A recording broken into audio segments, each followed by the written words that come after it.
What is up YouTube, and welcome to this Agents of S.H.I.E.L.D. Season 5 video. So if you're new to the channel, a like and a subscribe is super appreciated.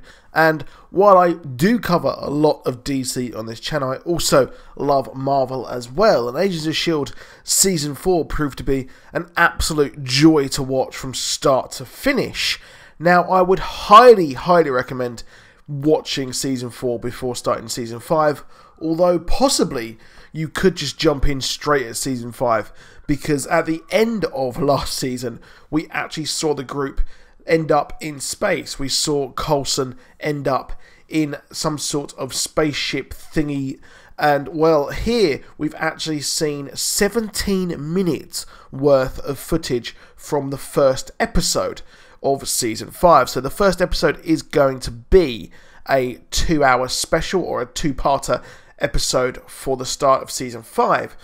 So it looks really good, and we actually see some really cool things inside this 17 minutes.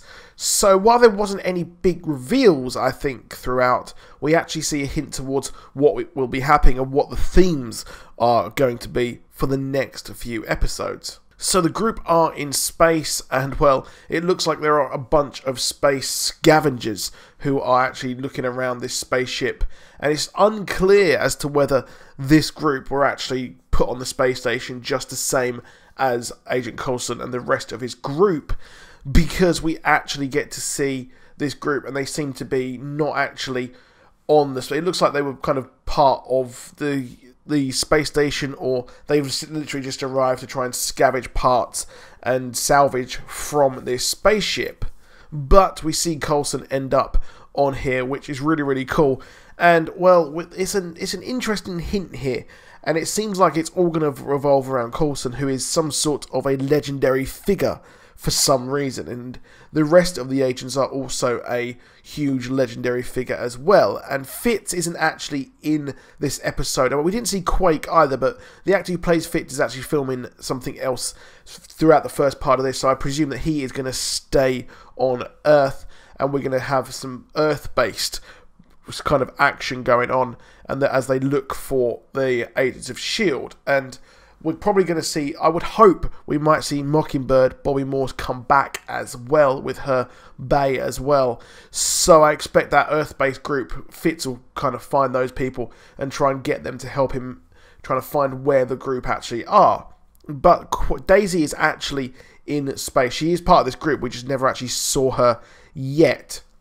We saw her, she's like separate to the group, like Agent May was at the start of the episode. So it looks really cool.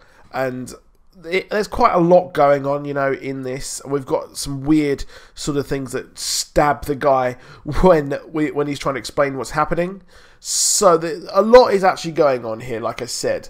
And really, a lot of humour has been injected into this show. Usually there's a bit of humour, but it looks really funny, with Mac being like, "Oh, I hit the guy as hard as I could. He was trying to attack you." It was just funny. I think that this episode, or this season, might be adding a lot of the Marvel cinematic humour into this thing. And the show really did look good. I think these 17 minutes really did look good compared to what we got in the first 3 seasons, which, while I watched and I enjoyed them, they were noticeably weaker than earlier shows like, say, The Flash, or even like early Arrow, where they started around the same time. So the interesting part about this Agents of S.H.I.E.L.D. Season 5 is the fact that Disney reportedly stepped in to stop this show from being cancelled. Now, while Agents of S.H.I.E.L.D. Season 4 did end on a pretty strong note, that ending looked really cool, where they're just sitting in the diner together. Well, the problem is, I think that this show may actually have, or finally have, connections to the rest of this universe. Now, the interesting part here is the fact that it is set in the future. So the guy who is like a total fanboy of Coulson, he actually says that you guys are history. You guys are, that's it. That's pretty much it. This is the future.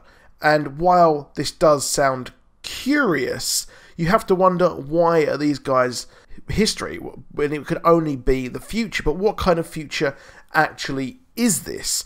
And well, I personally do think that this could be the fact that it is actually set after Infinity War, where the world actually ended, or the world was destroyed by Thanos, and they've got to go back in time to kind of warn the Avengers, which, yes, I know that is a real long shot, and on the surface of it, that would make the absolute most sense. I think that should certainly be the thing that happens, because they say that the 100th episode, so Jed Whedon said that the 100th episode will feature the crew coming back to Earth, and that will put us around about late March, early April. And the European release date of Infinity War is actually the 25th of April.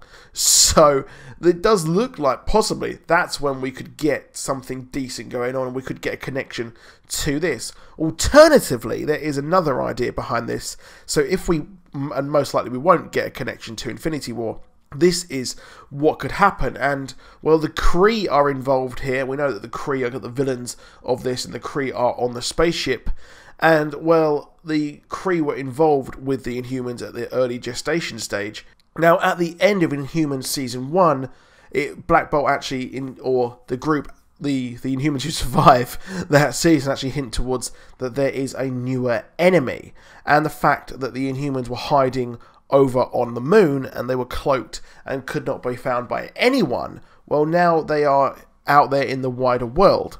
And this could be the fact that maybe they weren't just hiding from humans, they were actually hiding from their creators, the Kree. And the Kree could be coming to Earth to find out what the hell is actually going on with the Inhumans and also the humans. So they could send some people to stop the Inhumans from being powerful, or possibly actually retaliate against Earth. And this could be what they're doing here. So I think that'd be pretty cool if that happened. We've also got the guy at the start of the episode, which really wasn't... It's just strange. He is an alien. He looks sort of like a Dominator from the Arrowverse, which was really weird. We know he is an alien, and we don't know what that mysterious list is. So that could be involved with something, and this could also be just something to do with a game which we have no idea what is being played. It looks like originally some Secret War stuff where actually someone is actually bringing everyone in to fight together. Now, two final things here is the fact that we saw the monolith, and the monolith is the thing that has seemingly taken them somewhere or some place in space. And now, obviously, the original monolith, the Kree monolith, was actually black, so that then obviously transferred everyone to Maveth, which was, you know, as we found out, where Hive was, etc. So this white monolith could simply just be a place where, or an item that transfers people through time. And I expect that this has transferred them to the future. And also, we had an interesting and funny little reference towards the Inhumans, like I've said in this video, but it's also between swords. So Yo-Yo actually says that you guys haven't got a space version called Spear, and then Coulson's just like, no. And then she's just like, oh, I thought you guys had a place on the moon, which could be a huge hint towards sword. So could this be a former sword base? But that is it for this video. Please do drop a like, please do subscribe, and I'll see you soon. Goodbye.